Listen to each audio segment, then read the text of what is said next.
Hello there, and welcome back to War Thunder aboard the M-51. And this tank is really worth talking about for multiple reasons. But before I talk about the tank and its capabilities itself, I want to put it into perspective and want to start the video itself. The strength of this tank lies at long range shooting, and I have some fantastic gameplay, especially later on, with the very last kill being extremely satisfying. And so stay tuned for that. So then, this is the first of the two actual available premium tanks inside of the Israeli tech tree that I want to present to you, the other one being the Merkava Mark II-D. And they are your entry tickets for immediately being able to grind the Israeli tech tree when it comes online, most likely with the next patch, but no guarantee. So the Merkava Mark II-D being the other one at battle rating 9.0 and rank 6 being objectively the better premium, as you have no RP penalty, whereas the M-51 gets ineffective after researching rank 5. Itself, it is battle rating 6.0 and has a rank 4. So let's start with the one outstanding part of this tank that makes it special at the moment, and that is its gun. So basically what we have is a chassis of a Sherman with a modified turret on top of it to house this 105mm M51 cannon. Yes, the cannon has the same name as the tank. And it has the same shell, the OCC 105 F1 heat round that can be found on the AMX-30 from 1972 at battle rating 7.7, just with a lower muzzle velocity of 800 meters per second instead of 1000 meters per second. At this battle rating, there is nothing to really stop this shell. There is no era protection, there is no any sort of nearer modules, and there is also, I guess, nothing that can stop it, no composite armor that has the thickness and performance to stop this 400 millimeters of penetration at any distance. So this can go clean through even the mouse, which comes 1.7 battle ratings after it. This tank is what the mouse died for. Just saying. I mean, the complaint comes a few years too late, but just saying. We're all surprised. So the post-penetration damage effect is great. You have no loss of penetration at distance, and I personally really like this. If you get used to it, you will enjoy the sniping with this gun. More about this in just a moment. One thing that I want to highlight is that a lot of the things that make a Sherman an actual Sherman are taken away though for that. So you pay a hefty price for this 400 millimeters of penetration. You have no APHE, no APDS, no APCR, no solid shot whatsoever, and you have no heavy machine gun on the roof, which might come in handy for shooting down aircraft and also dealing with the Su-57s, etc. And you have no stabilizer, so your gun wobbles all over the place like the majority of other tanks at this battle rating and tier. And then there is the mobility, and that is painful. You have a 460 horsepower strong engine for a 40.0 ton tank. That's a horsepower to ton ratio of 11.5, and if that wouldn't be enough, you also have very narrow tracks, so your ground pressure is massive. The traction is awful. The reverse gear is Panther style minus 5 kilometers per hour. The top speed with 38 kilometers per hour is then also further limited, even if you would get on a paved road to begin with. You have no neutral steering. Just turning with this tank is so slow, if at all, and you really need to know where you put this tank and have an escape plan before the situation arises. So the mobility is awful for this tank, right? You would expect it to be a bit better as is a Sherman, but it's way too heavy. And the armor, well, it's basically an M4A3 hull. It will not stop anything at this battle rating except for German teams that always find those funny weird angles, to be honest. I have also a crazy scene later on. So then we have to talk about the gun handling. Now that is overall alright, except for not having a stabilizer. The reload is 7.5 seconds. The turret rotation speed is 24 degrees per second, that's not bad. The gun elevation is 4 degrees per second, which is kind of World War II standard-ish, so the tank at least fits in that aspect into the timeline.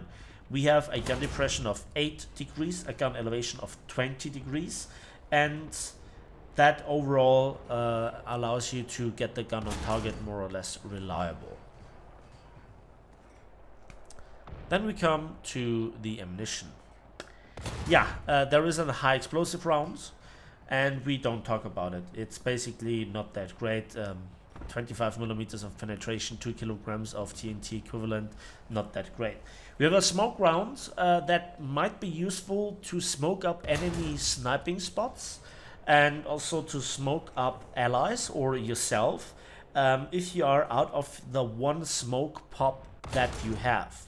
And the third shell type is the heat round, as I just said.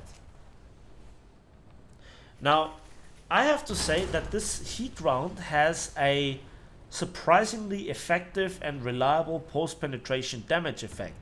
But the shell very often gets surprisingly absorbed by the likes of certain mud guards and tracks and funny platings.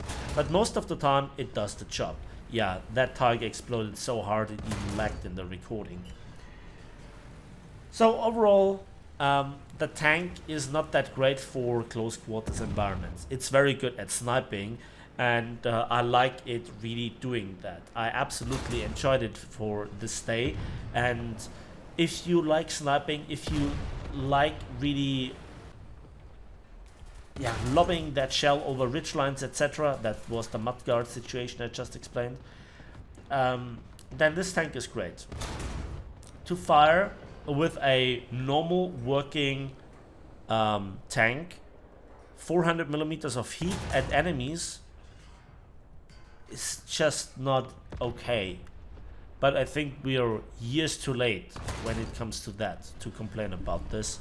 That we now have reached a battle rating of 6.0 with that, with a medium tank and not a casemate tank destroyer that just fires a bomb or a mortar with that, is just another level of power creep in my books.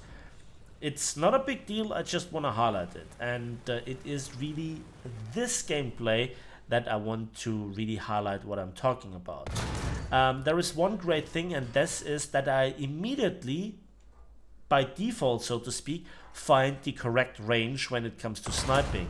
And a lot of other guns are not that good in my hands, but this gun, or this ammunition rather, it just feels a bit more natural than I would love to admit, and I just can first shot hit targets even at medium to great ranges rather reliably.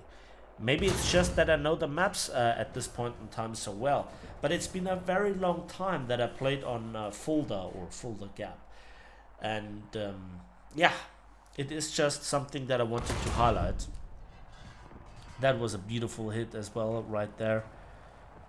And watch this tiger. He slows down just as I pull the trigger. Then it gets shot from below by the OF 3.7, and then watch that shot.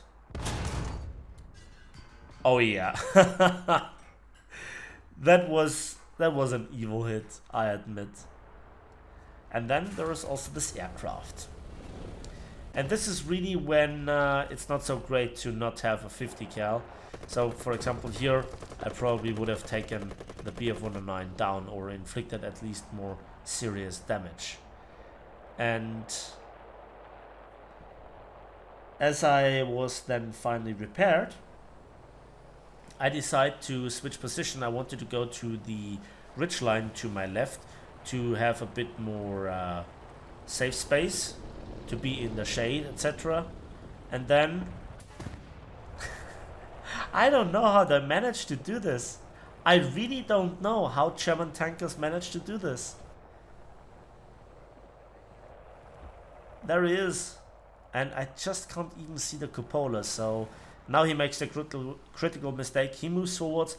I have a point of reference. And that shot goes even through the turret front of a Tiger 1.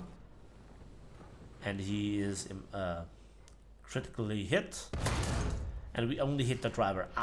And this is where the post-penetration damage effect let me down a little bit. And again he bounces. How do you do that? Time to take your gunner for the second time, and that is another kill. Then again, there is a Panther again. I estimated 900, rangefinder approves of that, and then again he slows down. And that is basically the long flight time that might be a little bit of an issue. But yeah, there we hit him. Just missing the ammo by a few centimeters. Next shell. It flies through, and yes, it hits the engine. So he's on fire. I see where the fire is burning. I have the range. And now we have him. And yeah, the great ammunition capacity is actually worth talking about, because it is able to carry full ammo and not lose or increase its survivability,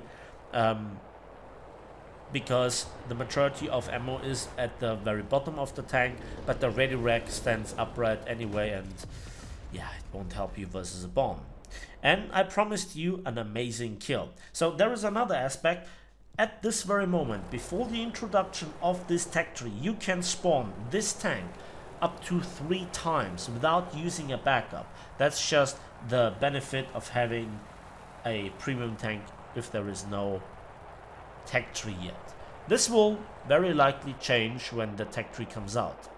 So versus aircraft, when there are so many flying around, you have to be patient and you have to wait for your chance. Again, no roof mounted 50 cal, which I dearly missed in this playthrough very often. And here comes the P-47. Boom. If that wasn't satisfying, I don't know. And so that was my experience with the M51. Not really great in close quarters, but exceptionally good at sniping, in my hands at least. And I thoroughly enjoyed it, but it would become a little bit tiring in the long run. And that's it for me today, so thanks for watching, thanks for listening. I hope you enjoyed this video. Please give it a like if you did, subscribe if you want to see more. Let me know in the comment section what you want to see more next time. And as usual, we will see each other on the waves, in the skies, and on the battlefields of War Thunder.